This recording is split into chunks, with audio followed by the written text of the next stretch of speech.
Zubeen Garg the voice of the Brahmaputra শীৰ্ষক গ্ৰন্থখনৰ লেখক কোন? বিকল্প যে ডক্টৰ জয়ন্ত মাধৱ, হোমেন বৰগোহাঁই, প্ৰদীপ নাথ, ৰাজীৱ বৰুৱা। ইয়াৰে প্ৰদীপ নাথ শুদ্ধ উত্তৰ। গ্ৰন্থখনৰ নাম Zubeen Garg the voice of the Brahmaputra.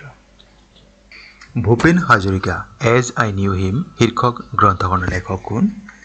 বিকল্প যে হাইদাৰ হুছেইন, কল্পনা লাজমী, শাবানা আজমী, এলি আহমেদ। ইয়াৰ শুদ্ধ উত্তৰ হৈছে কল্পনা লাজমী।